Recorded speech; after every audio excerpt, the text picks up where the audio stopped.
Hello and a warm welcome back to all our woodchatters. Thanks for joining us for the latest in this series of podcasts produced by Forest and Wood Products Australia. I'm Victoria. And I'm Sam, and today we're continuing our mission to uncover some of the most innovative developments within the forestry industry. Today we'll be finding out about a new tool which aims to predict forest climate impacts with just the click of a mouse. Forest managers will now be able to gauge the likely effect of the climate on growing conditions within their specific areas, thanks to new technology developed by the CSIRO with funding from Forest and Wood Products Australia. So, what exactly is the tool and what could it mean for the future of the industry? We're catching up with CSIRO Research Scientist Dr. Patrick Mitchell to find out more. Hi Patrick, welcome to WoodChat, and thank you so much for inviting us along to find out more about what sounds like a pretty impressive innovation. No problem, Sam. It's great to be able to talk to you today. So take us right back to the beginning. What initially prompted you to undertake this research? It was pretty evident that there wasn't a lot of information that was available for forest managers out there, specifically on those types of risk factors that they might be interested in for managing forests and thinking about planning and adapting towards the future conditions. So really, after talking with Forest and Wood Products Australia, we saw that there was a need for some tailored information for the industry, and that prompted the project. So what we did first, rather than me start by thinking about my science and build that directly into a tool from the start, we consulted heavily with the industry, and that was organisations across Australia that were interested in this topic. So that steering committee that was initially set up helped form the tool. And what we normally do in this case is we look at what sorts of decisions will be affected by these types of climate change impacts that we produced in the tool. And that directs then how do we take all this really diverse information and the masses of data, and actually how do we make it meaningful for changing decision making. Can you tell us a bit about the development process?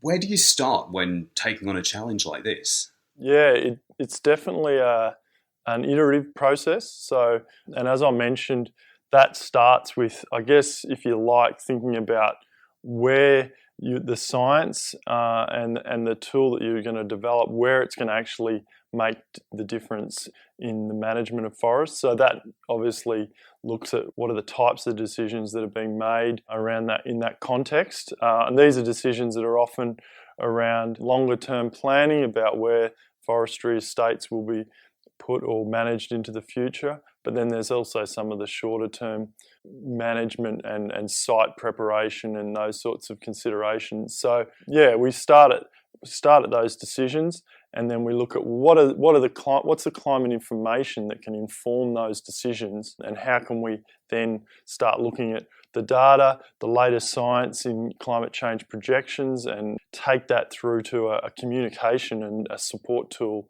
that'll address those decisions. Okay, so let's talk the details. What exactly can the Forest Climate Risk Tool predict? So as I've mentioned, the Forest Climate Risk Tool gives the user an ability to look at specific decisions around forest management, or look at collection of predefined climate layers that are related to the risk of plantations and forests more broadly to future climate scenarios. So what that includes is information around future changes in temperature, but not just mean temperature. We wanted to look at changes both at the mean, or how averages are going to change, but also those shifts at the extremes. And that's captured by climate information such as the number of days above a certain temperature threshold, or the number of heat wave days, which is also an important factor in affecting the heat stress of forests. Or that can also affect how pests and their abundance change through time. We're also looking at another key stress around water. So that's changes in rainfall, once again, both at that average change in rainfall, but also at the extremes around drought periods. How more frequent they might become, or how more severe they might become for forests. And so that information allows managers to assess what we really think now is a really important part of the future climate, which is those extremes, and how they're going to impact on events such as tree mortality and pest infestations. So maybe you could give us some more detail about why that kind of information is useful to the industry going forward. So the Forest Climate Risk Tool ultimately wants to help forest managers improve productivity and decrease risk, predominantly from climate change. And this is really critical for the forest industry because there's a long period between planting a forest and eventually harvesting. And that risk can be carried for decades. And those risks include things such as the heat waves that are presented in the tool, droughts, the risk of pest infestations, which occurs often due to changes in climate.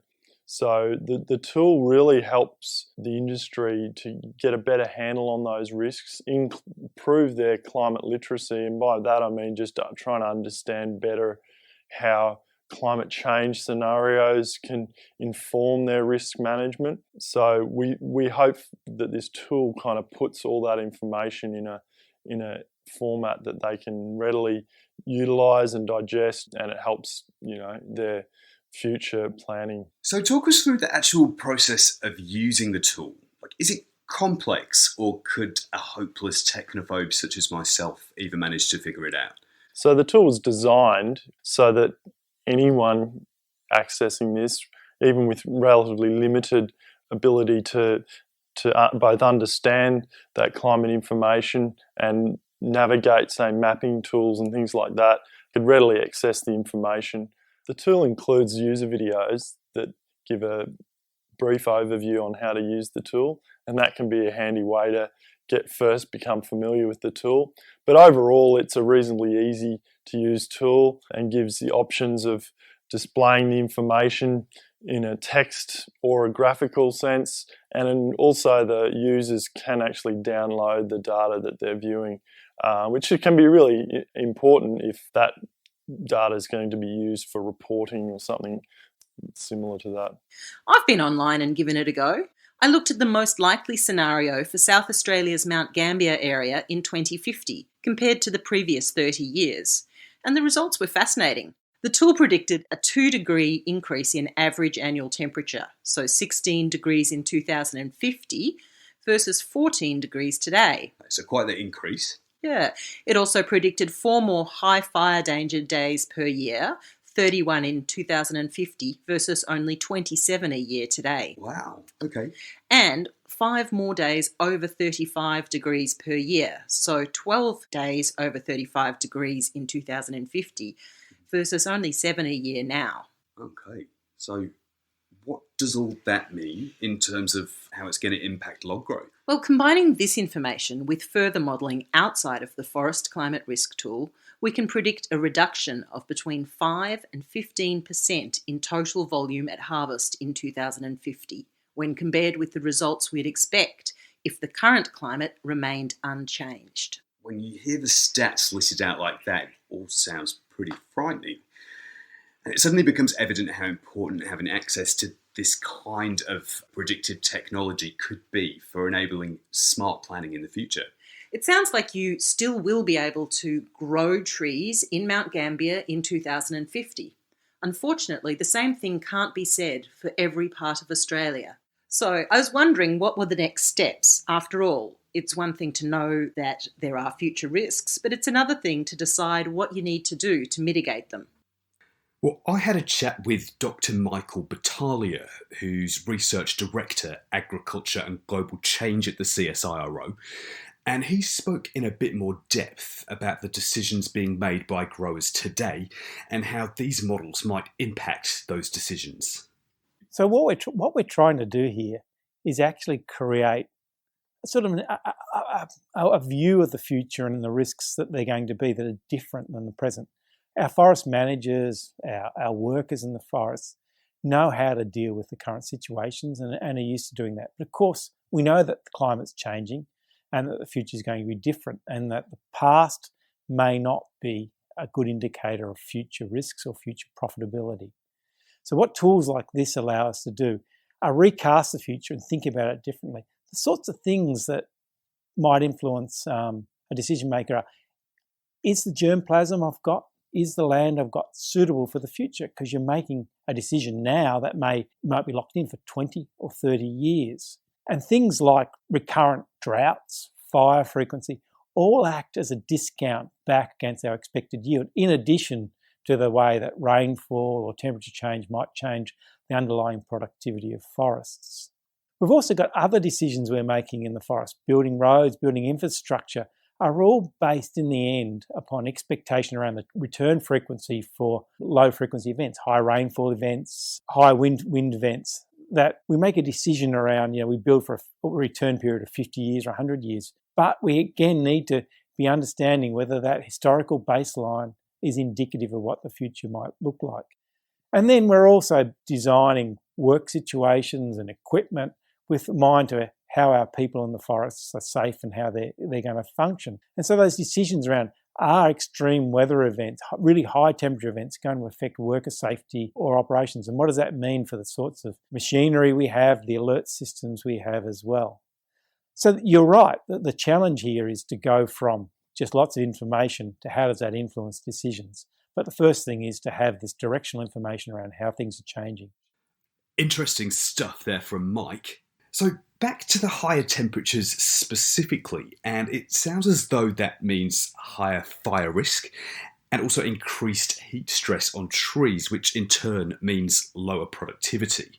So thinking about it a bit more, logically it seems like growers might plan to combat those higher fire risks with increased firefighting capacity on the ground. They might also counter heat stress and lower productivity by adapting their planting rotations over the next few years.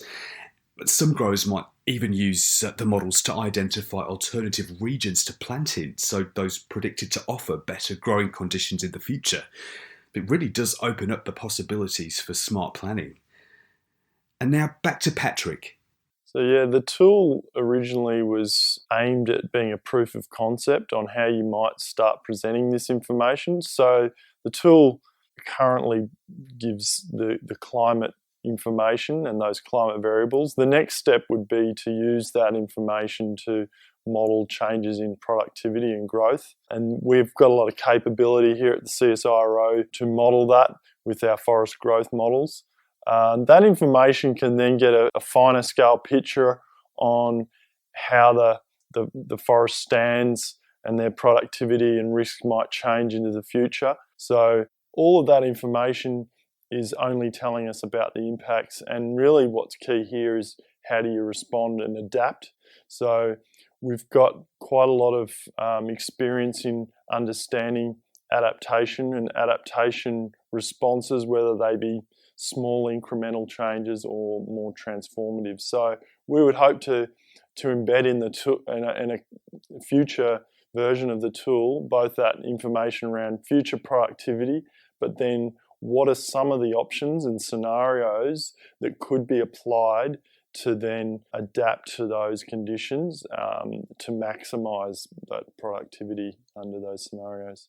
There are a number of practical measures that forestry managers can do at their site in areas where they might expect higher drought risk. One approach is to reduce the number of trees in that stand, and while that can sometimes affect productivity, that can also reduce drought risk through reducing the consumption of water by those forest stands. Another approach that's probably more of a long-term strategy is looking at the tree genetics, so selecting for traits that might enable better tolerance of high temperatures or drought stress, and that's something that tree breeding programs would aim to do, and forestry managers might look to use those genetics in areas where there is greater risk. So Patrick, what sort of response have you had from within the industry? Yeah, the forest risk tool has only recently been released, and colleagues in the research community who've had a chance to use it also find that that's going to have value to them in their research and understanding future changes in forest climate risk.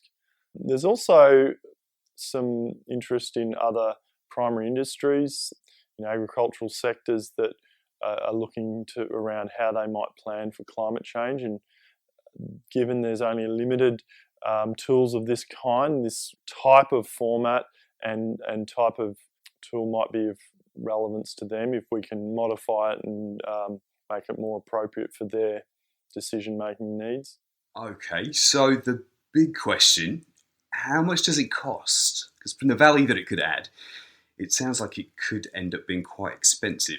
The tool is absolutely free. So we give access to the tool mainly just to keep track of who's using the tool for future updates and communication. But yeah, the tool is available for those to use under our terms and conditions. Oh, amazing. So if any of our listeners wanted to test it out and see how it works for themselves, what do they need to do? They can have a look at the Forest and Wood Products page and follow the link there, and then they'll be given access details. Yeah, speaking from experience, the tool was really easy to use. It was really interesting. It gave a number of different ways of exploring the different questions. So I'd really encourage you to register to use it. It's free. And we'll put a link on the bio for this episode, and you can use that to work out what you need to do to register for the free tool. Well, thank you for talking to us today, Patrick, and for sharing all the details with us. It's actually been fascinating. It certainly has. So that's it for this episode of WoodChat. I hope you'll join us again next time.